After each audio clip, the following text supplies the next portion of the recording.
Capítulo 4. ¿Por qué trabajamos globalmente? Pagando el precio final para seguir el camino de Dios.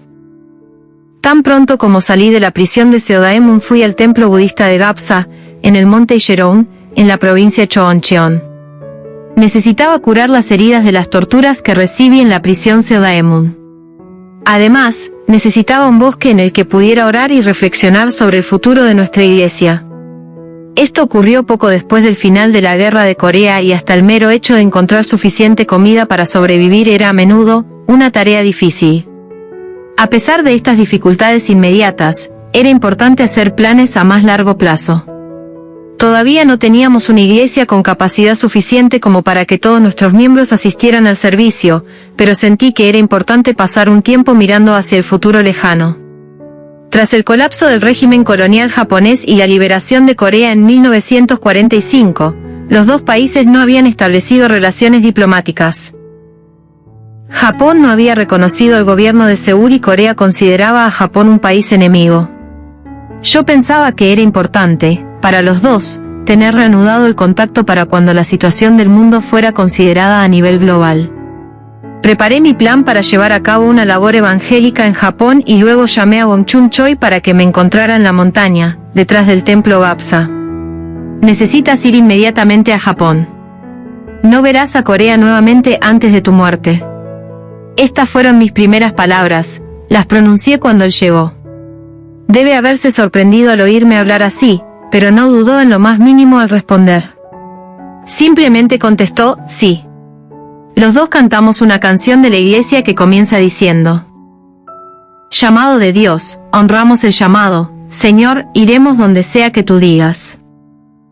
Bajamos juntos de la montaña con la moral alta. Él nunca preguntó cómo iba a ganarse la vida en Japón o cómo se suponía que comenzaría sus actividades allí. Bongchun Choi fue esa clase de hombre audaz, pero le tomó 3 años, hasta 1958, establecerse en Japón. Esto requería que pusiera su propia seguridad bajo riesgo considerable. Corea y Japón no establecieron relaciones diplomáticas por otros 7 años. De hecho, Corea, debido a que el doloroso recuerdo del sufrimiento que padeció bajo el dominio de Japón estaba todavía muy fresco, rechazaba cualquier propuesta de apertura de contactos con este país. Tuve a nuestro misionero, de contrabando, en este país enemigo por el bien futuro de Corea. En lugar de rechazar todo contacto, Corea necesitaba evangelizar a Japón. Así estaría en la posición de ser su socio principal en la relación bilateral. Corea era pobre materialmente. Necesitaba abrir un canal hacia el liderazgo de Japón, poner a Japón de su lado y luego vincularse con los Estados Unidos. Así sería como Corea podría sobrevivir. Como resultado de la exitosa campaña para enviar un misionero a Japón y debido al sacrificio de Bongchun Choi, un joven líder excepcional llamado Osami Kuboki se unió a la iglesia junto con un grupo de jóvenes que le siguieron. La iglesia japonesa quedó firmemente establecida como resultado del trabajo que ellos realizaron. Al año siguiente enviamos misioneros a América. No hubo contrabando esta vez. Fueron a través de los canales legales, con pasaportes y visados gestionados y recibidos antes de partir. Para obtener los pasaportes fueron ayudados por algunos ministros del gabinete del Partido Liberal, entidad política que había desempeñado un papel relevante en la tarea de encarcelarme en la prisión de Seodaemun. Anteriormente se habían opuesto a nosotros, pero ahora nos estaban ayudando. Los Estados Unidos, en aquellos días, parecían un país muy lejano. En nuestra iglesia, algunos se opusieron a la idea de enviar misioneros allí, diciendo que era más importante hacer crecer nuestro movimiento en Corea. Convencí a los miembros, sin embargo, diciéndoles que a menos que la crisis de Estados Unidos se resolviera, Corea también sería destruida. En enero de 1959 enviamos a Young-won Kim, uno de los profesores que habían sido despedidos de la Universidad de Mujeres de Ua. Luego, en septiembre de ese año, enviamos a David Kim. Ellos comenzaron en Estados Unidos un trabajo que estaba dirigido a todo el mundo. El dinero ganado honradamente, usado preciosamente, los fondos acumulados gracias a operaciones de negocios son sagrados. Para que los beneficios obtenidos por las empresas sean sagrados, sin embargo, es importante no mentir ni pretender una Ganancia excesiva. Cuando llevamos a cabo negocios debemos ser siempre honestos y nunca obtener una utilidad de más del 30%. El dinero ganado de esta manera honorable debe, por supuesto, usarse preciosamente. Debe ser gastado donde haya un claro propósito e intención. Es de esta forma que he administrado las operaciones comerciales toda mi vida. Creo que el propósito de los negocios no es simplemente hacer dinero, sino también apoyar la labor misionera que es la obra de Dios. Una razón por la que trabajé para crear fondos para la labor misionera a través de los negocios es la de que no quería tomar el dinero de nuestros miembros para este propósito. No importa qué tan alto pueda ser el propósito, el envío de misioneros al extranjero no puede lograrse solo con desearlo. Se necesitan fondos, que debían ser dinero ganado en nombre de la Iglesia, fondos obtenidos de una manera honorable. Solo entonces podríamos estar orgullosos de todo lo que hicimos. Mientras pensaba en diversas opciones para hacer dinero, los sellos postales llamaron mi atención. En aquellos días yo sugería a los miembros que se escribieran cartas entre sí por lo menos 3 veces al mes. Enviar una carta costaba 40 wons, pero sugerí que no se limitaran a colocar un sello postal de ese precio. En su lugar sugerí usar 40 sellos postales de 1 won. Tomamos los sellos cancelados de esas cartas, los vendimos y logramos hacer 1 millón de wons en el primer año. Al ver que los sellos postales, que parecían insignificantes, podrían generar grandes cantidades de dinero, los miembros continuaron este trabajo durante 7 años. También se vendían fotografías en blanco y negro, de lugares famosos o personalidades del entretenimiento popular, para que se las coloreara con pintura. Estos emprendimientos contribuyeron significativamente al funcionamiento de nuestra iglesia. A medida que ésta crecía, los sellos postales y las fotografías pintadas ya no eran suficientes para generar los fondos que necesitábamos para nuestro trabajo misionero.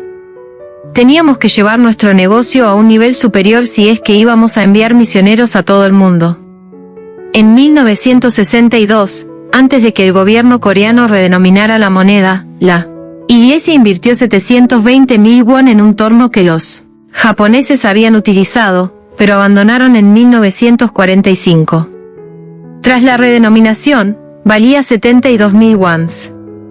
La moneda de Corea fue atada al dólar a 125 wons por cada unidad norteamericana, de modo que el valor oficial de la inversión fue de $576. Pusimos este torno en la sala de almacenamiento de briquetas de carbón de la casa, propiedad del enemigo, que estábamos utilizando como nuestra iglesia, y la llamamos Industria Stonehill. Para ustedes este torno puede parecer insignificante, dije entonces a los miembros. Ustedes pueden preguntarse qué tipo de negocio vamos a hacer mediante la instalación de maquinaria antigua y usada. La máquina que ustedes ven aquí, sin embargo, se multiplicará en poco tiempo para convertirse en 7.000 y hasta en 70.000 tornos. La compañía se desarrollará junto con la defensa y la industria del automóvil de Corea.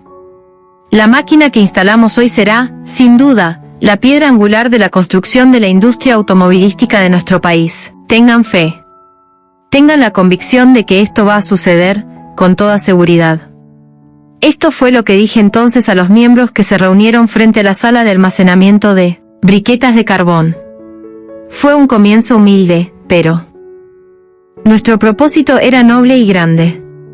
Los miembros respondieron a mi llamado y trabajaron con dedicación. Como resultado, en 1963 fuimos capaces de iniciar otro negocio en una escala algo mayor. Se trataba de construir un barco pesquero. El barco fue botado en un muelle en la sección Manseok-don de Incheon y bautizado como Cheonseung-ho, que significa Victoria de los Cielos. Unos 200 miembros asistieron a la ceremonia en la que este barco de pesca fue enviado al océano. El agua es fuente de vida. Todos nacemos del vientre de nuestra madre.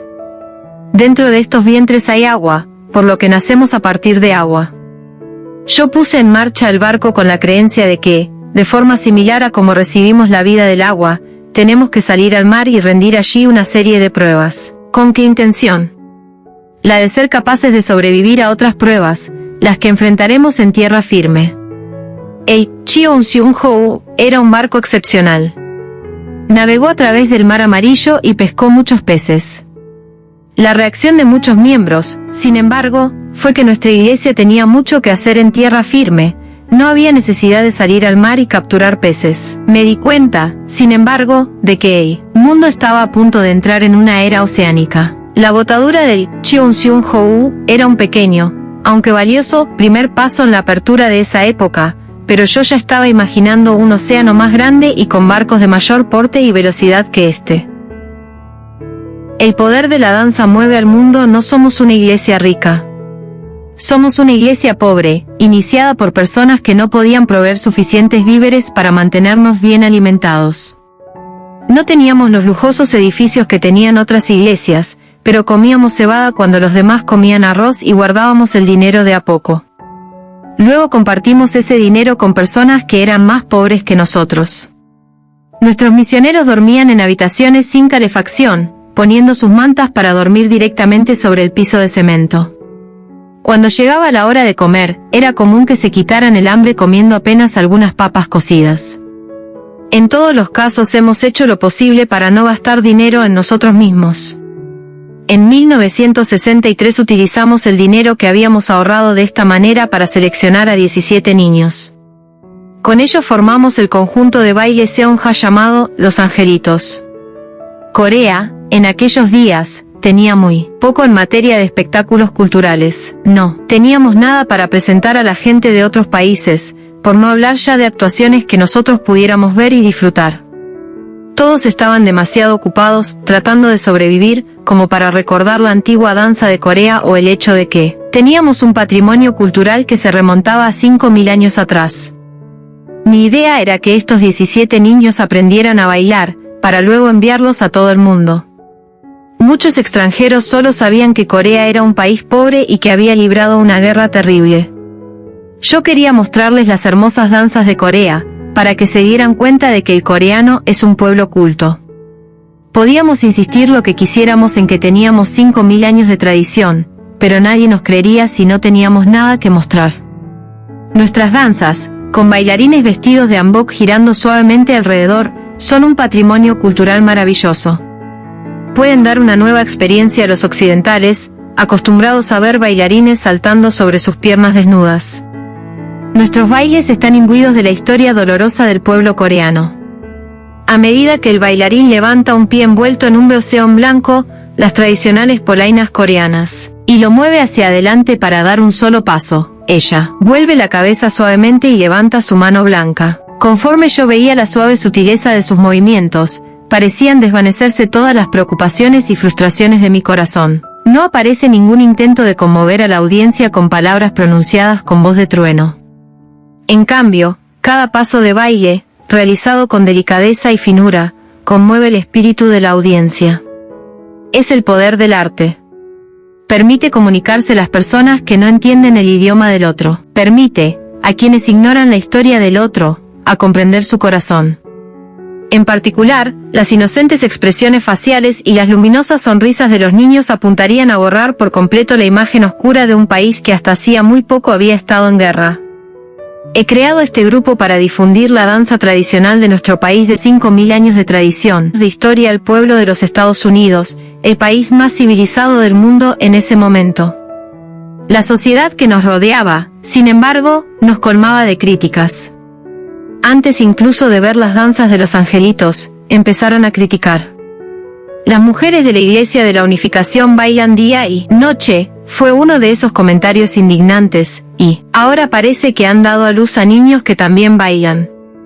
Pero ni siquiera esas opiniones podían sacudir mi resolución. Yo estaba seguro de querer mostrar al mundo lo que era la danza de Corea. Quería que la gente que nos acusó de bailar desnudos tuviera la oportunidad de ver los movimientos bellos y suaves de los bailarines caminando ligeramente con sus polainas beoseon. No eran bailes salvajes, de esos en los que se da vueltas y vueltas sin ningún ritmo. Eran bailes suaves, interpretados por bailarines vestidos con el traje tradicional de nuestro país. Los ángeles abren un camino a través de un bosque oscuro. Dos cosas debemos dejar a nuestros descendientes cuando vayamos a morir. Una es la tradición y la otra es la educación. Un pueblo sin tradición fallará. La tradición es el alma que permite a un pueblo a seguir. Un pueblo sin alma no puede sobrevivir. El segundo valor importante es la educación. Ese pueblo también fracasará si no educa a sus descendientes. La educación nos da el poder para vivir con nuevos conocimientos y objetivos. A través de la educación, las personas adquieren sabiduría para la vida. Cualquier persona que no sepa leer será ignorante, pero una vez instruida sabrá cómo utilizar su conocimiento para administrar su propia vida. La educación da la sagacidad necesaria para comprender los principios con los que funciona el mundo. Para abrir un nuevo futuro al pueblo coreano debemos transmitir a nuestros descendientes la tradición que se nos ha legado durante miles de años y también proporcionarles educación en torno a cosas nuevas. La tradición y los nuevos conocimientos deben integrarse adecuadamente a nuestras vidas, haciendo renacer una cultura original.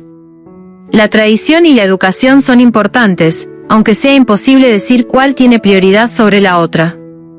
Nuestro ingenio para integrar a los dos también nos llega a través de la educación. Junto a la compañía de danza fundé la Escuela de Artes de los Angelitos, más tarde llamada Escuela de Arte Sunhwa. Su objetivo era difundir en el mundo nuestros ideales a través de las artes. La cuestión de si tuvimos la capacidad de administrar bien la escuela, tenía para mí una importancia secundaria. En primer lugar, puse en marcha mi plan. Si el propósito es claro y para bien, es necesario echarlo a andar rápidamente. Quería educar a los niños a amar el cielo, a su país y a la humanidad. Escribí mi lema para la escuela como una pieza de caligrafía. Decía en caracteres chinos, amar al cielo, amar a la humanidad, amar al país. Alguien me preguntó, entonces, ¿por qué ponía amar al país al final, cuando decía que mi propósito era mostrar la cultura única de Corea al mundo? Le contesté diciendo, si una persona ama el cielo y ama a la humanidad, ya ha amado a su país. Amar el país ya se ha logrado en el proceso. Si un coreano puede hacer que el mundo lo respete, ha logrado el propósito de hacer que el mundo sepa acerca de Corea. Los angelitos fueron a muchos países y mostraron la excelencia de la cultura coreana, pero nunca hicieron reivindicaciones nacionalistas de tipo político. La imagen de Corea como ámbito de gran cultura y tradición fue plantada profundamente en las mentes de las personas que vieron sus actuaciones y les dieron su aplauso. En ese sentido, los angelitos hicieron más que nadie para llevar a Corea al mundo y practicar el amor por su país. Siento una gran satisfacción cada vez que veo las actuaciones de Sumi Ho y Young-woo Kei-sin, graduadas de la Escuela de Arte Sunhwa y convertidas en cantantes de renombre mundial, así como de Julia Moon y Sue-jin Kang, que están entre las mejores bailarinas en el mundo. Desde 1965, cuando celebraron su primera actuación en los Estados Unidos, los angelitos han ido introduciendo la hermosa tradición de Corea en todo el mundo. Fueron invitados por la familia real británica para actuar en presencia de Su Majestad la Reina Isabel II. Fueron invitados a participar en la celebración del bicentenario de la independencia de los Estados Unidos, donde se presentaron en el Centro John F. Kennedy para las Artes Escénicas. Dieron un espectáculo especial para el presidente Richard Nixon y formaron parte del Festival de Cultura y Artes Escénicas que fue parte de los Juegos Olímpicos de Seúl. Los angelitos son conocidos en todo el mundo como embajadores culturales para la paz. En 1990, cuando visité Rusia, los angelitos actuaron la noche anterior de que yo me retirara del país, donde había sido recibido por el presidente Mikhail Gorbachev. Las niñas se situaron en el centro de Moscú, ojo ancestral del comunismo. Después de bailar vestidas con hanbok, estos pequeños ángeles cantaron canciones populares de Rusia con sus hermosas voces. Los gritos de Potra se repitieron de la audiencia, por lo que fue imposible para ellas salir del escenario. Al fin, agotaron su repertorio. La primera dama, Raisa Gorbachev, estaba sentada entre la audiencia. Corea del Sur y Rusia todavía no habían establecido relaciones diplomáticas. Era muy raro que la esposa del presidente asistiera a una representación cultural de tal país. De hecho, la señora Gorbachev se sentó en la primera fila y aplaudió con entusiasmo durante todo el programa. Después de la actuación fue detrás de bambalinas, entregó flores a la compañía y en repetidas ocasiones alabó la grandeza de la cultura coreana, diciendo, «Los angelitos son realmente los ángeles de la paz». Yo no sabía que Corea del Sur tenía una cultura tradicional tan hermosa. Durante toda su presentación sentí como si estuviera viviendo un sueño acerca de mi propia infancia. La señora Gorbachov abrazó a cada miembro de la compañía y les dio un beso en la mejilla, diciendo, «Mis angelitos». En 1998, los angelitos visitaron Pyongyang. Encarnaron el primer intercambio cultural, totalmente privado, no gubernamental, y ofrecieron allí 3 actuaciones. Ellos bailaron el bonito baile del noviecito y el colorido baile del abanico. Los ojos de la gente de Corea del Norte, viendo la presentación, se llenaron de lágrimas otra vez. La imagen de una mujer que sollozaba sin control fue capturada por la lente de un fotógrafo de prensa. Johnson Kim, presidente de la Comisión para la Paz de Asia-Pacífico, entidad de Corea del Norte, elogió a los angelitos después de su actuación, diciendo, «Ellos han abierto un camino estrecho a través del bosque oscuro». Eso fue exactamente lo que los angelitos hicieron. Demostraron, por primera vez, que los coreanos del norte y del sur, que se habían dado la espalda por mucho tiempo, eran capaces de reunirse en un solo lugar y disfrutar de las actuaciones del otro. La gente suele pensar que la política mueve el mundo, pero no era así en este caso. Son la cultura y el arte quienes lo hacen. Es la emoción, no la razón, la que afecta a las personas en lo más íntimo de su corazón.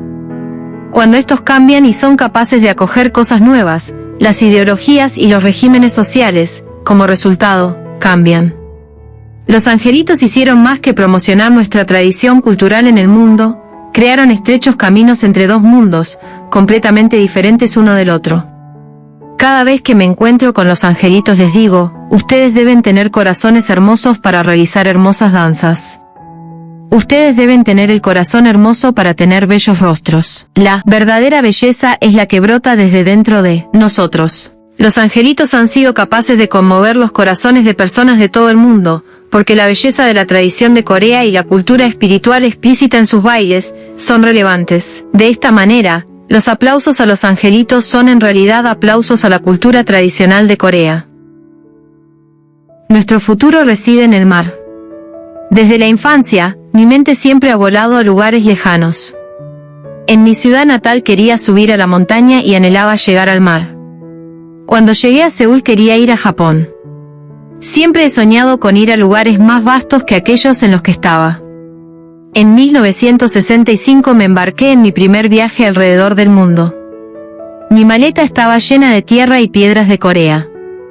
Mi plan era que, a medida que avanzara, plantaría tierra y piedras de Corea en cada país. Durante 10 meses hice una gira por 40 países, incluyendo Japón, Estados Unidos y Europa. El día que salí de Seúl, cientos de nuestros miembros se dirigieron en decenas de autobuses para verme partir y llenaron la sala de embarque del aeropuerto Gimpo. En aquellos días, salir hacia el extranjero era un acontecimiento importante. Nuestros miembros abarrotaron el aeropuerto ese día de enero en que un fuerte viento frío soplaba desde el noroeste. Nadie les había dicho que lo hicieran, pero obedecieron a su corazón. Recibí esa expresión de afecto con profunda gratitud. En ese momento estábamos realizando trabajo misionero en 10 países. Mi plan era aumentar a 40 países en 2 años. Para sentar las bases de este crecimiento decidí visitar ese número de naciones en mi viaje. Mi primera parada fue Japón, donde recibí una magnífica acogida. Formulé la siguiente pregunta a los miembros japoneses. ¿Son ustedes, de Japón, o han trascendido el estado de ser, de Japón? Dios continúe no quiere lo que es, de Japón, no lo necesita. Lo que precisa es gente que vaya más allá.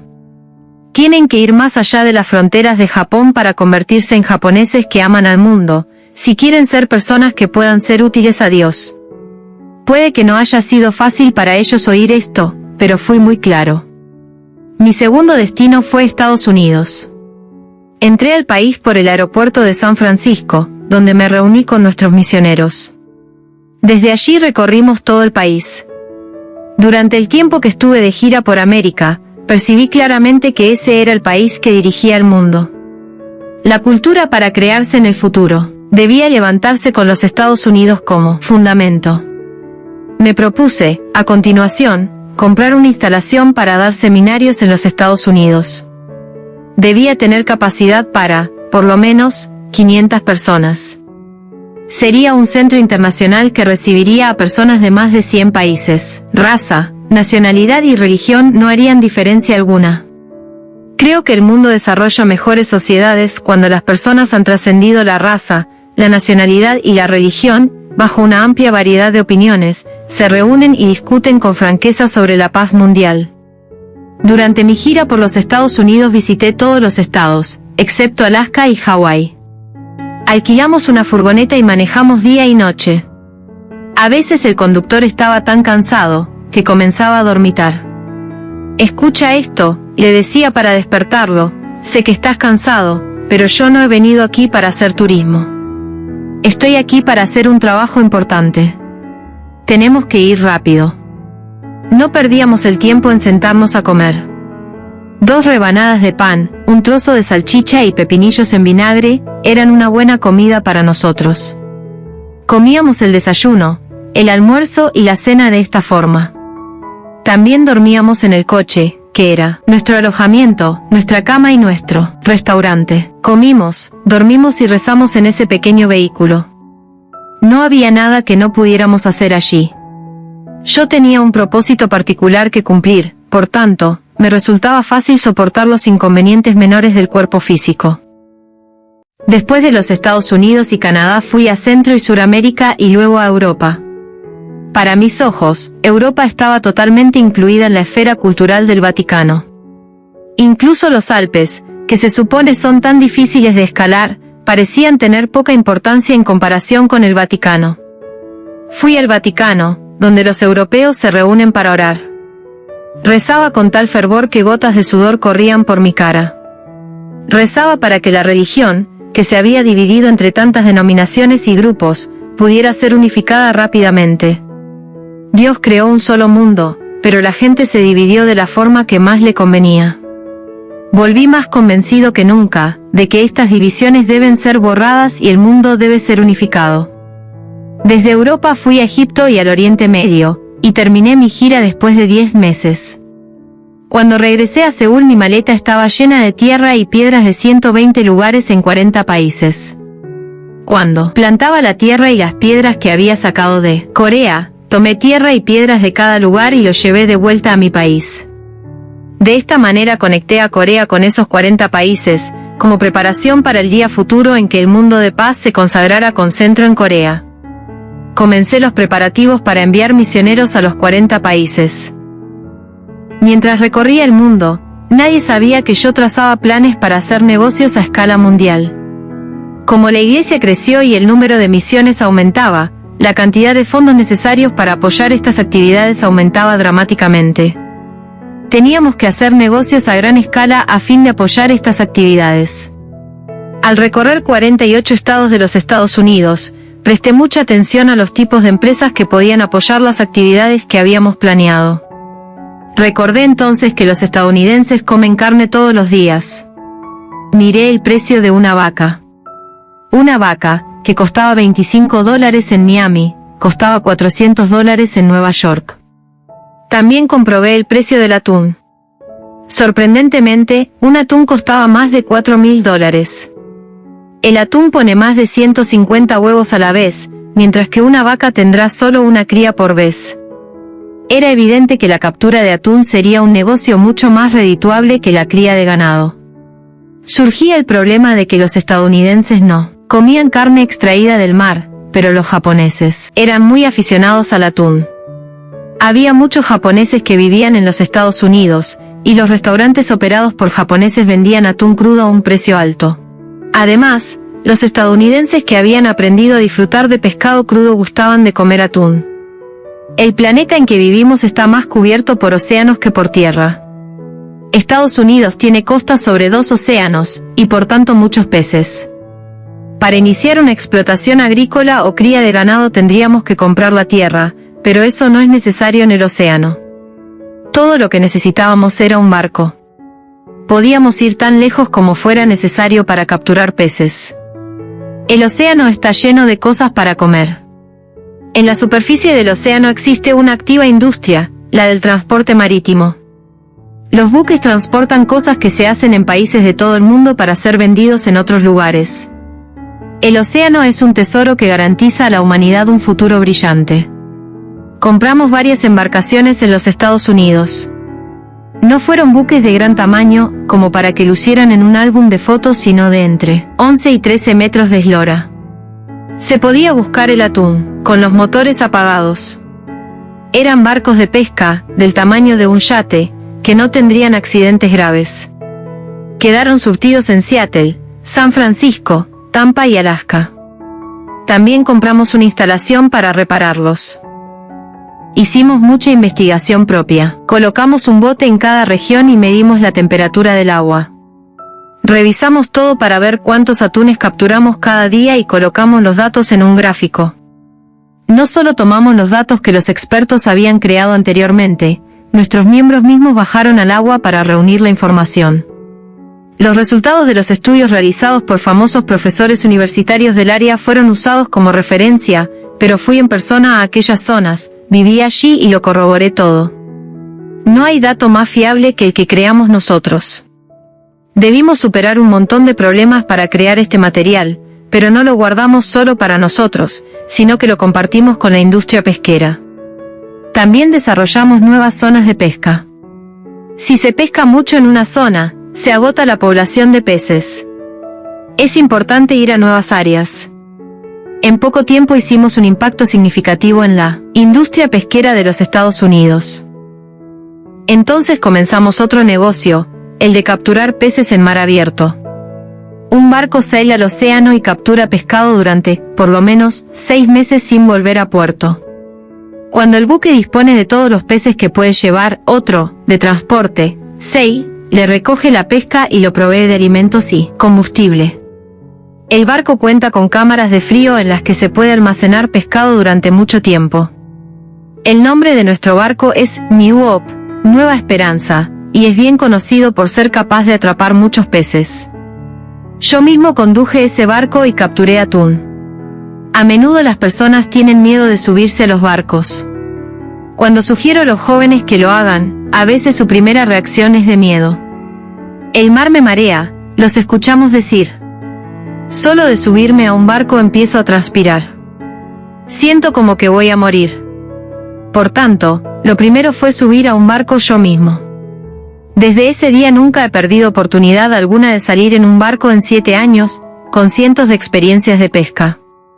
Incluso ahora, ya cerca de los 90 años, me gusta salir al océano cada vez que tengo el tiempo, mientras más y más jóvenes dicen querer salir en las naves. Más mujeres también dicen que quieren hacerlo.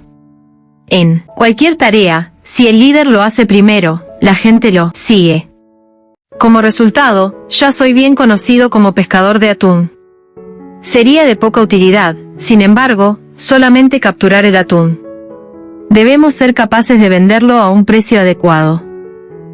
Hemos creado una instalación de procesamiento de atún, e incluso yo mismo vendí el producto.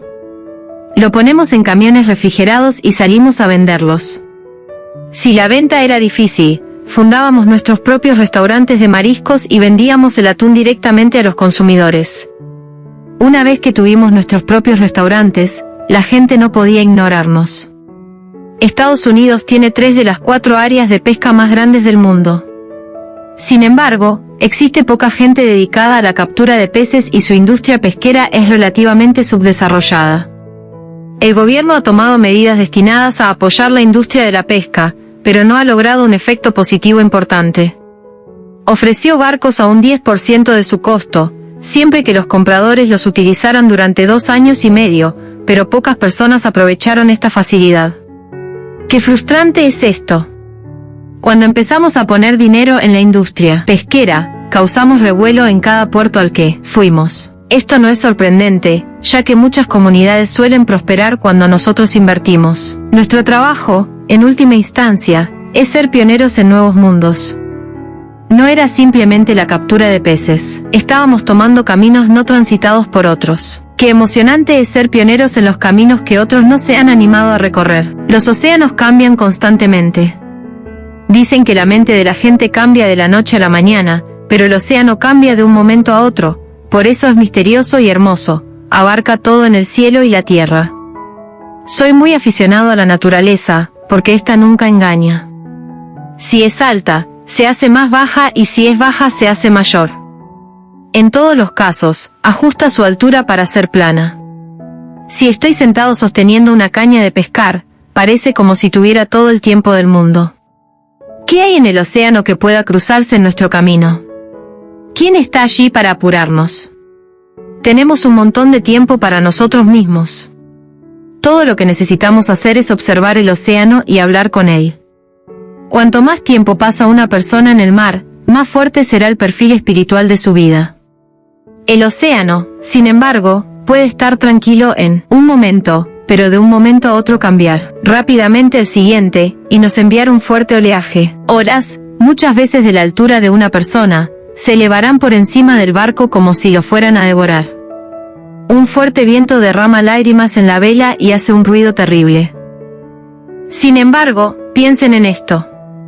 Incluso cuando las olas suben y está soplando un terrible viento, los peces en el agua no tienen problemas para dormir.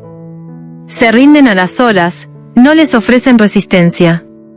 Esto es lo que he aprendido de los peces: no tener miedo, no importa lo fuertes y altas que sean las olas. Dejo que me lleven, me hago uno con el barco, y nos levantamos con las olas. Una vez que empecé a hacer eso, mi corazón nunca se estremeció, no importaba qué tipo de olas enfrentara. El océano ha sido, para mí, un maestro maravilloso. Último avión a Estados Unidos. Volví a Estados Unidos a fines de 1971. Tenía tareas que debía llevar a cabo allí, pero lograrlo no fue fácil. No era la primera vez que iba a ese país, pero tuve que esperar un tiempo inusualmente largo para recibir mi visa. Algunos miembros sugirieron que retrasara mi partida, pero yo no podía hacerlo. Explicárselo a los miembros era toda una complicación, pero era importante que yo dejara Corea en la fecha designada. Así que decidí ir primero a Japón y recibir la visa de los Estados Unidos, mientras estaba en ese país. Tenía prisa por salir de Corea. El día de mi partida fue bastante frío. Muchos miembros vinieron a verme partir, pero no pudieron entrar al terminal. Cuando llegó el momento de irme a través del puesto de control de pasaportes, se descubrió que al pasaporte le faltaba el sello del jefe de área de la sección de pasaportes de la Cancillería. Este sello era requerido como prueba de que el gobierno me permitía salir del país. Debido a esto perdí el vuelo que había sido programado. Los miembros que se habían preparado para mi partida se deshicieron en disculpas y me sugirieron que regresase a casa y esperase mientras localizaban al jefe de sección para sellar mi pasaporte. No, les dije, voy a esperar aquí en el aeropuerto. Vayan rápidamente y obtengan el sello. Tenía extrema urgencia por resolver el punto. Esto ocurrió un domingo, por lo que el jefe de sección no estaba en el escritorio. Pero yo no podía darme el lujo de preocuparme por estas cuestiones. Nuestros miembros fueron a la casa del jefe de sección e hicieron que sellara mi pasaporte. Así pude embarcar en el último vuelo que salía de Corea ese día. A la noche el gobierno declaró el estado de emergencia nacional e impuso fuertes restricciones a los viajes al extranjero para los ciudadanos privados. Yo había tomado el último vuelo que me permitiría ir a Estados Unidos. Solicité una visa norteamericana en Japón, pero me fue denegada otra vez. Más tarde descubrí cuál era el problema. El gobierno de Corea todavía tenía un registro en el que yo figuraba como detenido por la policía colonial japonesa justo antes de haber sido exonerado del cargo de comunista. Los primeros años de la década de los 70 fue una época en la que el comunismo se extendía con ferocidad. Enviamos misioneros a 127 países, pero fueron expulsados de 4 estados comunistas. Evangelizar en países con esa clase de gobiernos, en esa época, podría causar la muerte. Nunca me di por vencido, sin embargo, y continué enviando misioneros a la Unión Soviética y otros países comunistas. Nos referimos a nuestro trabajo misionero en los países comunistas de Europa del Este como Operación Mariposa. Una larva debe pasar por un largo periodo de sufrimiento antes de que le crezcan alas y se convierta en mariposa. Sentimos que el sufrimiento de nuestros misioneros que actuaban de incógnito en los países comunistas era similar al de las larvas. Es difícil para una mariposa salir de su capullo, pero una vez que tiene sus alas puede volar hacia el lugar que desee. De la misma manera, sabíamos que una vez que el comunismo llegara a su fin, a nuestros misioneros les crecerían alas y comenzarían a volar. La misionera Yongwon Kim, que había ido a los Estados Unidos a principios de 1959, recorrió las principales universidades de ese país para transmitir la palabra de Dios. En ese proceso se reunió con Peter Koch, un estudiante alemán de la Universidad de Berkeley. Este joven decidió suspender sus estudios y comenzar la obra evangélica en Rotterdam, Holanda. Misioneros a los países comunistas de Asia fueron enviados desde Japón. Debieron que ser enviados a lugares donde sus vidas podrían estar en peligro, sin ni siquiera un seminario especial para celebrar su partida. Un padre que debe soportar ver cómo su hijo es castigado preferiría recibir ese castigo él mismo. Hubiera preferido ir como misionero yo mismo. Mi corazón estaba lleno de lágrimas cuando enviaba a los miembros a los lugares donde serían vigilados y, posiblemente ejecutados por sus actividades religiosas. Una vez que partieron pasé la mayor parte de mi tiempo en oración. Profundas plegarias era lo mejor que podía hacer para ayudar a proteger sus vidas. La obra misionera en los países comunistas era un trabajo peligroso. Un misionero nunca sabía cuándo el Partido Comunista podía aprenderlo. Las personas que fueron como misioneros a los países comunistas ni siquiera podían decir a sus padres hacia dónde se dirigían. Los progenitores conocían bien los peligros de ir a esos países y nunca hubieran dado permiso para que sus hijos fueran a ellos. Günter Wesse fue descubierto por la KGB y deportado. En Rumanía, donde la dictadura de Ceausescu estaba en su apogeo, la policía secreta interceptaba las llamadas telefónicas de nuestros misioneros. Fue como si estos hubieran entrado en la boca del lobo. El número de misioneros que fue a los países comunistas, sin embargo, siguió creciendo. En 1973 se produjo un terrible incidente en Checoslovaquia, donde 30 de nuestros miembros, incluidos los misioneros, fueron puestos bajo custodia. Una misionera perdió su vida a la temprana edad de 24 años. Fue la primera mártir, falleció mientras evangelizaba en un país comunista. Al año siguiente, otra persona perdió la vida en la cárcel. Cada vez que me enteraba de que uno de nuestros miembros había muerto en prisión, todo mi cuerpo se congelaba. No podía hablar ni comer, ni siquiera podía rezar. Permanecía inmóvil durante un tiempo, sin poder hacer nada. Era como si mi cuerpo se hubiera convertido en piedra. Si esas personas nunca se hubieran encontrado conmigo, o si nunca hubieran oído lo que yo enseñaba, nunca hubiesen terminado en una celda fría y solitaria y no hubieran muerto en esas condiciones. Cuando murieron, sufrieron en mi lugar.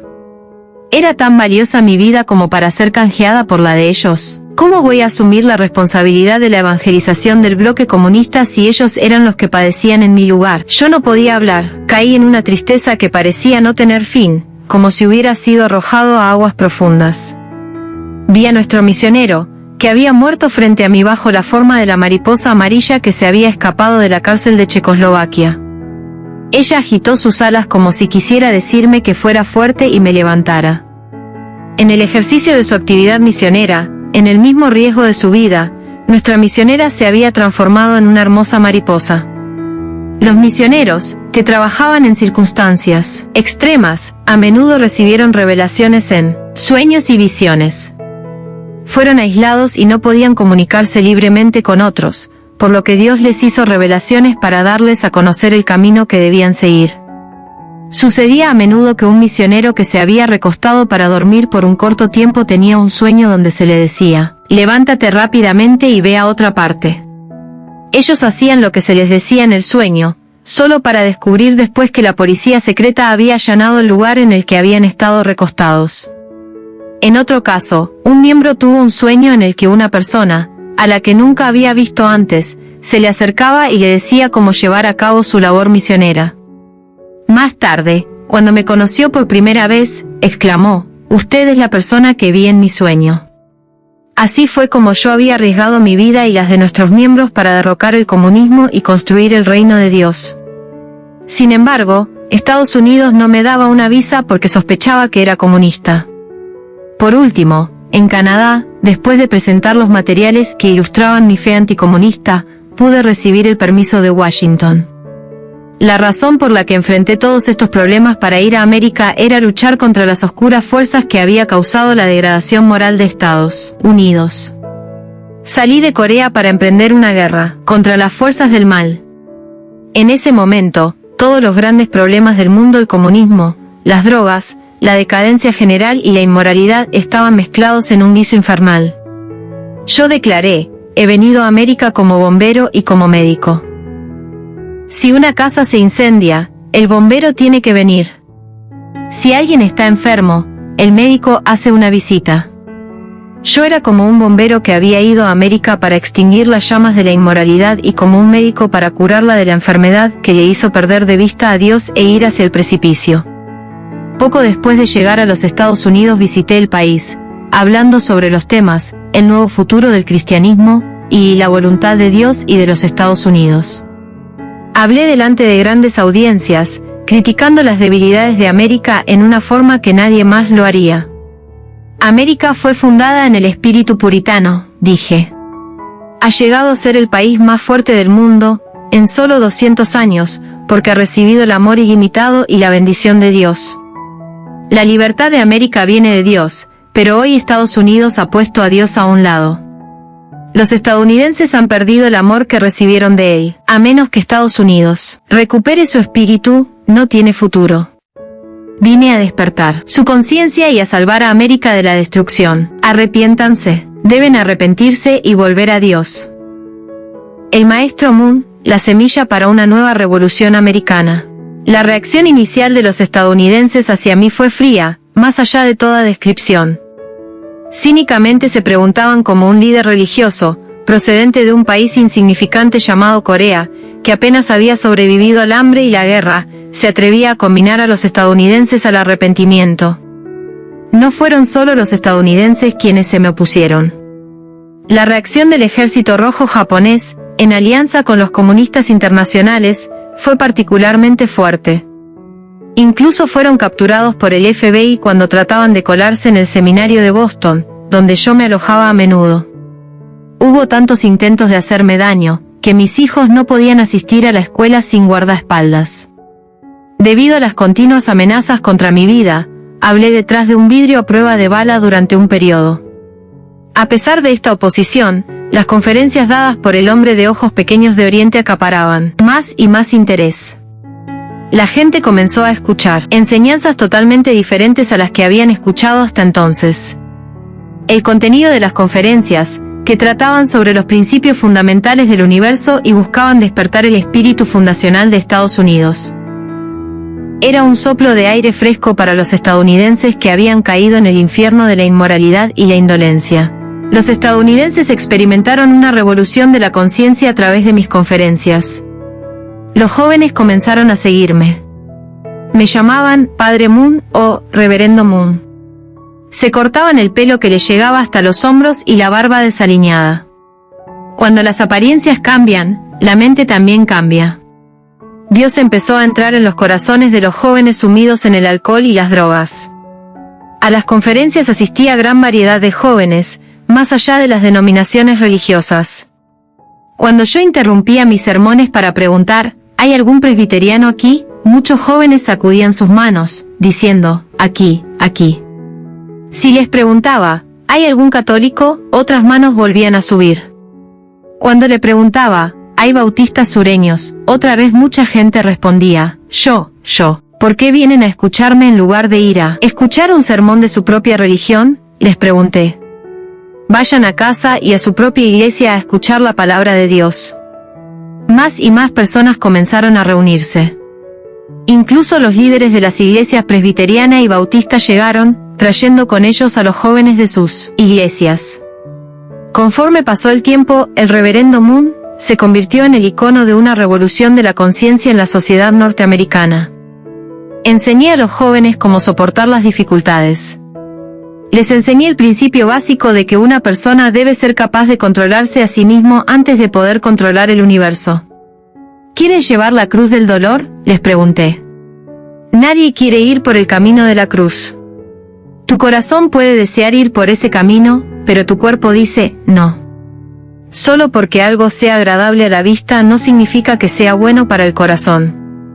Hay muchas cosas que parecen buenas, pero un examen de su aspecto interior muestra que son malas. Si ustedes se dan cuenta de que buscan solo las cosas agradables a los ojos y tratan de seguir ese camino, deben detenerse inmediatamente y decir, bribón. Además, si sienten el deseo de comer solo cosas gustosas a la boca, deben regañar a su cuerpo diciendo, bribón, y contenerse. Los jóvenes son atraídos por el sexo opuesto, no. En este caso tiene que tomar una posición firme en contra de tales impulsos. Si una persona no puede controlarse a sí mismo, no puede hacer nada en este mundo. Tengan en cuenta que, si ustedes se destruyen, el universo se destruye. Les enseñé a valorar el lema que yo había seguido cuando joven: antes de intentar dominar el universo debes perfeccionar la capacidad de dominarte a ti mismo. Me paré en medio de una civilización materialista y hablé de los asuntos de la mente y el corazón. La mente no puede ser vista con los ojos o sostenida con la mano. Sin embargo, es evidente que estamos regidos por nuestras mentes. Sin nuestras mentes no somos nada. Hablé sobre el amor verdadero.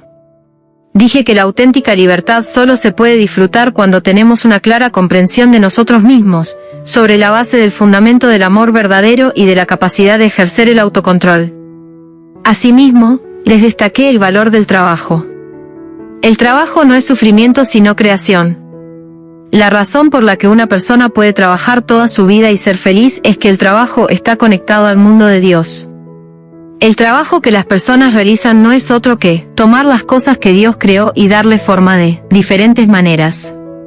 Si ustedes piensan que están haciendo algo para darlo a Dios como recuerdo, el trabajo no debe ser visto de una manera negativa. Muchos jóvenes estadounidenses estaban tan inmersos en la vida de ricos que les proporciona su civilización materialista, que habían olvidado la alegría de trabajar. Así que les enseñé a trabajar con regocijo. También desperté en ellos la alegría y el amor por la naturaleza. Los jóvenes fueron atrapados por la cultura inmoral de las ciudades y esclavizados por las vidas egoístas. Así que hablé con ellos acerca de la preciosidad de la naturaleza, que nos es dada por Dios. Dios nos habla a través de la naturaleza. Es un pecado destruirla en aras de un momento de goce o una cantidad insignificante de dinero. La naturaleza que eventualmente destruimos se volverá contra nosotros en forma de veneno y dificultará la vida de nuestros descendientes. Tenemos que volver a la naturaleza y escuchar lo que nos dice. Dije a los jóvenes de América que, cuando abrimos nuestro corazón y escuchamos lo que la naturaleza nos dice, podemos oír la palabra de Dios. Monumento a Washington, 1976. En septiembre de 1975 fundamos el Seminario Teológico de la Unificación en Barrytown, estado de Nueva York. La localidad se encuentra ubicada al norte de la ciudad de Nueva York. La facultad fue concebida con carácter interreligioso. Hemos tenido profesores que representan el judaísmo, el protestantismo, el catolicismo y el budismo. Cuando dan una conferencia sobre sus propias religiones, los estudiantes les hacen preguntas muy difíciles. Las clases siempre se convertían en foros de intenso debate. Cuando todas las religiones se juntan y debaten, comienzan a romperse los conceptos incorrectos que tienen unos de otros y pueden comprenderse mejor. Los jóvenes superdotados terminaban sus maestrías en nuestro seminario y entraban en los programas de doctorado de Harvard, Yale y otras importantes universidades. Hoy son personas capaces de liderar el mundo religioso en una escala global. En 1974 y 1975 fui invitado a hablar en el Capitolio. Hablé delante de los miembros de la Cámara de Representantes sobre el tema Una nación bajo Dios. Me dirigí a los congresistas de la misma manera en que lo habría hecho con los jóvenes en la calle, diciendo: Estados Unidos nació a través de la bendición de Dios. Esta bendición, sin embargo, no era solo para los estadounidenses sino para el mundo, a través de América. Estados Unidos debe entender el principio de esta bendición y sacrificarse para salvar al mundo. Para ello debe tener un despertar que le permita volver a su espíritu fundacional. El cristianismo, que ha sido dividido en docenas de denominaciones, debe estar unido, absorber a todas las religiones y abrir un nuevo futuro para la civilización mundial. Fui el primer líder religioso extranjero en ser invitado a hablar en el Congreso de los Estados Unidos después de ser invitado por segunda vez. Muchas más personas se interesaron en conocer a este hombre, el reverendo Moon de Corea. Al año siguiente, el 1 de junio, celebramos el 200º aniversario de la independencia de Estados Unidos en el Yankee Stadium de Nueva York. En ese momento el país sentía la amenaza del comunismo. Su juventud vivía muy lejos de la voluntad de Dios, envuelta en perversidades tales como la droga y el aborto. Sentí que Estados Unidos estaba gravemente enfermo. Fui a la celebración con la sensación de ser un cirujano, cortando y abriendo el corazón de Nueva York, que reclamaba ser curado. El día de la celebración llovió muchísimo, pero nadie se levantó de su asiento. La banda comenzó a tocar la canción, Mi Sol Tú Eres, y todos en el estadio comenzaron a corearla. Cantaban una canción sobre el sol, pero se estaban empapando por la lluvia. Sus bocas invocaban al sol, pero sus ojos lloraban. En cierto momento, la lluvia y las lágrimas se mezclaron. Hice algo de boxeo cuando estaba en la escuela. Puedes golpear a un buen boxeador con muchos golpes cortos, y aún así te das cuenta de que eso no lo afecta. Si puedes darle un golpe sólido en la barbilla, sin embargo, aún el más fuerte boxeador se sentirá sacudido. Contaba con dar un sólido golpe en la barbilla a Estados Unidos. Sentí que era necesario hacer un acto mucho más grande que los que había llevado a cabo hasta ese momento para que el nombre, Sam Myung-moon, quedara indeleblemente grabado en la sociedad estadounidense. Washington, la capital de los Estados Unidos, es un lugar que está en línea recta desde el edificio del Capitolio. Existe una torre llamada Monumento a Washington. Tiene la forma de un lápiz afilado parado sobre su extremo. Hay una gran zona de césped que se extiende desde el monumento hasta el Lincoln Memorial. Esta área representa el corazón de América. Establecí un plan para celebrar una gran manifestación en ese lugar. Para celebrar una reunión allí necesitábamos el permiso del Gobierno Nacional y de la Policía de Parques Nacionales. El gobierno se mantuvo rechazándonos y no fue sino hasta 40 días antes del evento que recibimos el permiso. Nuestros miembros me apuntaron que era un plan demasiado ambicioso y que no debíamos seguir adelante. El National Mall, que rodea el monumento a Washington, era un parque abierto en el centro de una zona urbana. No había muchos árboles, solo una gran extensión de césped. Si la multitud era pequeña, allí estaría para que todos la vieran. Para llenar un área tan grande tendrían que asistir cientos de miles de personas. Nuestros miembros deseaban saber cómo podía lograrse. Antes de esto, solo 2 personas habían celebrado grandes eventos en el mall. El Dr. Martin Luther King había realizado una manifestación por los derechos civiles en los escalones del monumento a Lincoln, y el reverendo Billy Graham hizo lo propio. Este era, por tanto, un lugar con mucho simbolismo, el lugar al que yo estaba desafiando. Recé muchas horas para esta reunión, escribí 4 veces el discurso que iba a pronunciar. Una semana antes del evento, aún tenía sentimientos encontrados acerca de lo que diría. Por último, 3 días antes, completé el texto. En general no hablo con textos preparados, pero hice una excepción en este caso debido a mi preocupación de que el evento saliera bien. Sabía que iba a ser un suceso muy importante, aunque no estaba muy seguro de qué manera. Nunca olvidaré lo que pasó ese 18 de septiembre de 1976. La gente comenzó a llegar al monumento a Washington desde temprano en la mañana. Unas 300.000 personas se reunieron. Es imposible decir de dónde habían venido, pero denunciaba diferencias de color de pelo y de piel. Todas las razas que Dios envió a la tierra se reunieron ese día. Fue una asamblea que, por su escala mundial, no requiere descripción adicional alguna. Me paré frente a la multitud y declaré: vine a Estados Unidos para salvar a sus jóvenes de la inmoralidad y hacerlos la juventud de la esperanza. El discurso fue interrumpido varias veces por gritos y aplausos. Las enseñanzas del reverendo Moon de Oriente proveyeron una nueva inspiración a los jóvenes norteamericanos, que vivían en una época de confusión. Ellos daban gritos de aceptación a mi mensaje de pureza sexual y de valoración de la familia verdadera. La acogida fue tan entusiasta que me hizo sudar de emoción también. La revista Newsweek, en un resumen gráfico de fin de año de los principales acontecimientos de 1976, publicó mi fotografía y se refirió a mí como parte de el movimiento renovador de la década de los 70. Un creciente número de personas comenzó a mirarme con precaución y miedo. Para ellos, yo no era más que un extraño mago que había venido de Oriente. No era un blanco en el que podían poner su fe y seguir. El hecho de que yo estuviera diciendo cosas diferentes a lo que habían oído en sus iglesias les hizo sentir muy inseguros. No podían permitir una situación donde los jóvenes blancos mostraban respeto y seguían a un asiático con ojos largos y delgados como los de un pez. Comenzaron a difundir rumores de que yo les había lavado el cerebro a inocentes jóvenes blancos. Este grupo opositor se reunió al final, atrás de los que gritaban su apoyo. Yo sabía que una nueva crisis estaba a punto de caer sobre mí. No tenía miedo, sin embargo, porque estaba haciendo claramente lo correcto.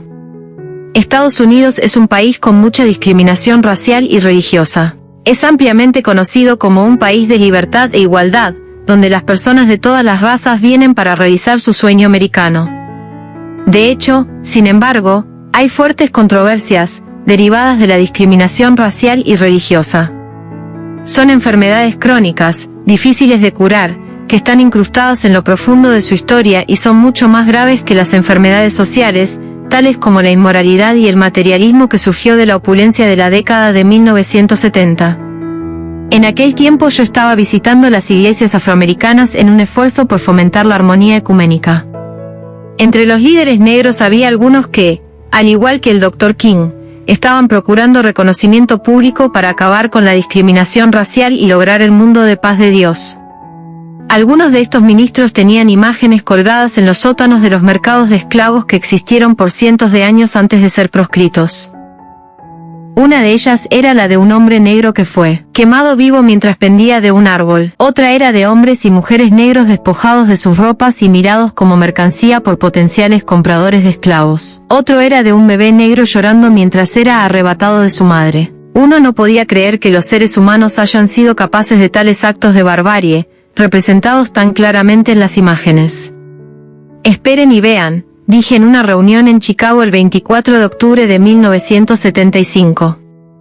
Dentro de los próximos 30 años habrá un presidente de los Estados Unidos nacido de una familia interracial de negros y blancos.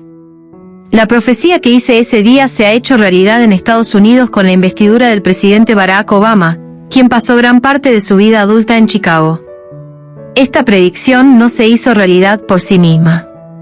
Muchas personas han derramado su sangre y sudor para acabar con las luchas entre las confesiones, y los esfuerzos han finalmente brotado como una flor. No llores por mí sino por el mundo. Sorprendentemente, un número de ministros de las iglesias establecidas en los Estados Unidos asistieron a la reunión que tuvo lugar en el monumento a Washington. Llevaron a muchos miembros de sus congregaciones con ellos. Habían decidido que mi mensaje trascendía las denominaciones y que yo estaba inspirando a los jóvenes. Yo había estado llamando a la gente a trascender las diferencias de denominación y de religión. Esas palabras se hicieron realidad en esta reunión.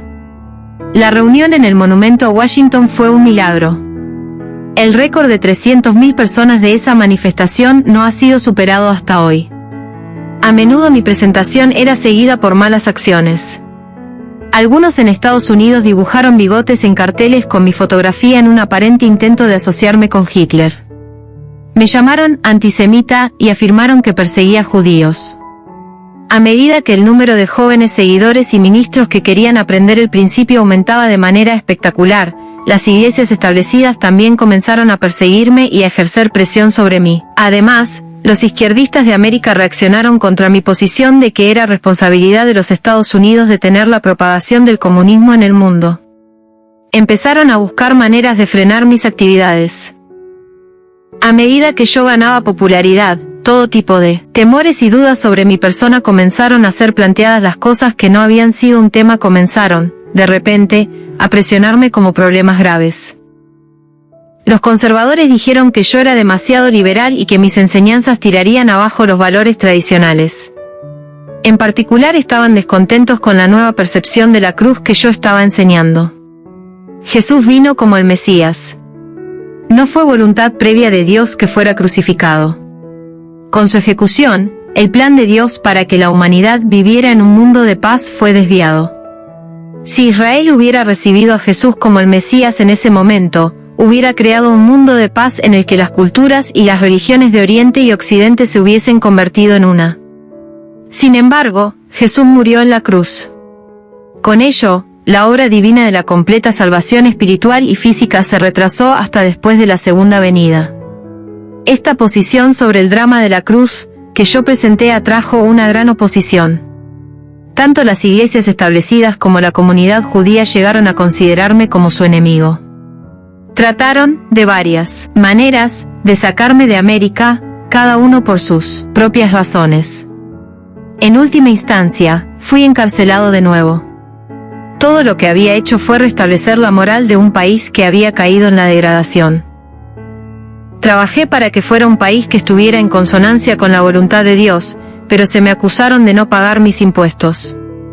Esto sucedió cuando yo estaba ya con más de 60 años. Durante el primer año que estuve en América, el dinero recibido de donaciones de todo el mundo fue colocado en una cuenta bancaria en Nueva York. Era común, en ese momento, tener las cuentas de los grupos religiosos bajo el nombre de su respectivo líder. Los fondos de esta cuenta habían producido ingresos, por intereses, durante 3 años y medio. Fui acusado de no pagar impuestos sobre estos ingresos. Finalmente fui llevado a la Institución Correccional Federal de Danbury, Connecticut. El día antes de presentarme en esta prisión tuve mi reunión final con los miembros en el Centro de Formación Belvedere en Tarrytown, Nueva York. Los miembros colmaron la propiedad y vertieron lágrimas por mí. Miles de personas que me seguían se reunieron en Belvedere ese día. Levanté mi voz y les dije que no perdieran el ánimo, soy inocente, agregué, no he hecho nada malo. Puedo ver una brillante luz de esperanza creciendo más allá de Danbury, le señalé después. No lloren por mí sino por los Estados Unidos. Amén. Me puse delante de los jóvenes inmersos en la tristeza y levanté mi puño como un signo de esperanza. La declaración que hice antes de entrar en la cárcel causó un gran revuelo entre las personas religiosas. Se inició un movimiento del sufrimiento común, y se produjo una oleada de oraciones que me apoyaban. El día en que fui a la cárcel, no tenía de qué temer. Estoy acostumbrado a la vida en la cárcel, pero este no era el caso de la gente que me rodeaba. Temían que algunas personas que se oponían firmemente a mí hicieran algo para poner fin a mi vida. Me dirigí a la prisión con la cabeza bien alta. ¿Por qué mi padre va a prisión? Incluso en la cárcel de Danbury seguí mi principio de vivir para el bien de los demás. Me levantaba temprano y limpiaba los lugares sucios. En la cafetería, otros se inclinaban sobre sus alimentos, tomaban una siesta o charlaban entre ellos, pero yo seguí con mi espalda recta y esperé mi turno. Cuando se me dio trabajo que hacer trabajé con más esmero que los otros, y me quedaba viendo cómo lo hacían. En mi tiempo libre leía la Biblia. Un preso, viendo que lo hacía día y noche, me dijo, ¿es esta tu Biblia? Aquí está mi Biblia. Echa un vistazo. Lanzó una revista para mí. Eché un vistazo y vi que era una revista pornográfica, titulada Hustler.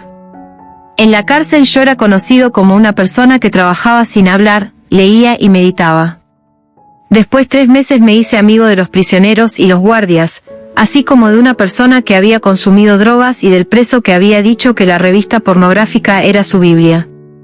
Después de 1 mes o 2, los prisioneros comenzaron a compartir conmigo los artículos que recibían desde el exterior. Una vez que pudimos abrir nuestros corazones, fue como si la primavera hubiera llegado al interior de la prisión. Los Estados Unidos no querían que yo realmente fuera a la cárcel. Eligieron acusarme mientras yo estaba fuera del país, en viaje a Alemania, hubieran estado satisfechos si yo hubiera optado por no regresar. No estaban tratando de meterme en la cárcel, solo querían sacarme del país. Me estaba volviendo muy conocido en América. El número de mis seguidores crecía rápidamente, así que querían poner una barrera en mi camino. Al igual que en Corea, yo era una espina en el costado de las iglesias establecidas. Porque sabía que este era su propósito. Decidí regresar a Estados Unidos e ir a la cárcel. Todavía tenía cosas que hacer en ese país. Creo que ir a la cárcel no es algo completamente malo. Si busco gente que esté en el valle de las lágrimas del arrepentimiento, debo derramar lágrimas yo mismo. A menos que experimente las desgracias en mi propio corazón, no puedo exigir que los demás se sometan a Dios. El cielo trabaja de manera extraña. Después de ser encarcelado, 7.000 ministros y líderes religiosos acusaron al gobierno de los EU de violar la libertad religiosa e iniciaron un esfuerzo por salvarme. Entre ellos estaba el reverendo Jerry Falwell, de la Convención Bautista del Sur, y el liberal Dr. Joseph E. Lowery, quien impartió la bendición durante la asunción del presidente Obama. Ellos se plantaron a la vanguardia de los esfuerzos para salvarme. Además, mi hija Ingin marchó con ellos. Se detuvo frente a unos 7.000 clérigos y leyó una carta que, con lágrimas, había escrito para mí. Buenas noches, señoras y señores. Mi nombre es In-Jin Moon. Mi padre es el reverendo Sam-Myung Moon. Yo soy su segunda hija. El día 20 de julio de 1984, fue como si el fin del mundo hubiera llegado a mi familia. Fue el día en que mi padre entró en la cárcel de Danbury. Nunca me hubiera imaginado, ni en 1.000.000 de años, que esto pudiera sucederle, sobre todo aquí en América, la tierra de la libertad, la tierra del Dios que mi padre ama profundamente y sirve. Mi padre ha trabajado duro desde que llegó a América. Casi nunca he visto a mi padre dormir. Siempre está trabajando y orando. Nunca he visto a nadie tan dedicado al sueño de los Estados Unidos y a Dios. Ahora, Estados Unidos ha encarcelado a mi padre, quien no se preocupa por su sufrimiento personal. Su vida ha estado llena de lágrimas y tribulaciones mientras trataba de hacer la voluntad de Dios. Mi padre tiene ahora 64 años. No es culpable de ningún crimen. Sin embargo, esta noche, mientras hablamos, podría estar terminando de lavar los platos en la cafetería de la prisión o de fregar el suelo. El lunes pasado, cuando lo visité en la cárcel, vi a mi padre por primera vez en ropa de prisión. Yo lloraba y lloraba, pero mi padre me dijo que no lloráramos por él y ni nos enojáramos con el gobierno que lo encarceló. Me dijo, como ha dicho a sus millones de seguidores en todo el mundo, que debíamos cambiar nuestra ira y dolor por una acción de gran alcance para hacer, a este país, verdaderamente libre de nuevo. Estoy muy agradecida a todos ustedes por estar aquí esta noche. Están luchando por la libertad religiosa de todos los estadounidenses y de todas las personas del mundo. La libertad religiosa es el fundamento de todas las libertades. Agradezco a todos, desde el fondo de mi corazón, por defender la libertad religiosa. Mi condena fue reducida a 6 meses por buena conducta. Fui puesto en libertad tras cumplir 13 meses. El día que salí se celebró en Washington, D.C. un banquete para celebrar mi liberación. 1.700 rabinos judíos y prelados cristianos se reunieron y me esperaron. En mis reflexiones, durante la reunión, reiteré mi posición a favor de trascender las religiones y confesiones. Hablé en voz alta al mundo, sin necesidad de preocuparme por la reacción de quienes se oponían a mí. Dios, dije, no es un denominacionalista, no está vinculado por argumentos secundarios sobre la doctrina. No hay distinciones sobre nacionalidad o raza en el gran corazón paternal de Dios. Tampoco hay muros entre las naciones o culturas. Hoy, incluso, Dios sigue haciendo lo posible para abarcar a todos los pueblos como hijos suyos. Los Estados Unidos sufren problemas raciales por confusión de valores y por degradación moral. Son los problemas de la sequía espiritual, la decadencia de la fe cristiana y el comunismo ateo. Estas son las razones por las que he respondido al llamado de Dios y vine a este país. Hoy el cristianismo debe tener un gran despertar, unirse como uno solo. El clero también debe reexaminar el papel que ha desempeñado hasta ahora y arrepentirse. La situación que se dio hace 2000 años, cuando Jesús vino y llamó a la gente a arrepentirse, se repite hoy. Debemos cumplir la importante misión que Dios ha dado a Estados Unidos. La situación no puede continuar como hasta ahora. Tiene que haber una nueva reforma. Una vez liberado, no hubo nada que me detuviera. Hablé con voz aún más fuerte que antes para dar un mensaje de advertencia a una América caída. Hablé varias veces, con palabras muy vigorosas, reclamando volver al amor de Dios y a la moral, pues eran la única forma de revitalizar a los Estados Unidos. Estuve preso sin haber hecho nada malo, pero la voluntad de Dios estaba allí también. Después de mi liberación, la gente que había trabajado para ella se turnaba para venir a Busan, Beomnaelgor y Seúl.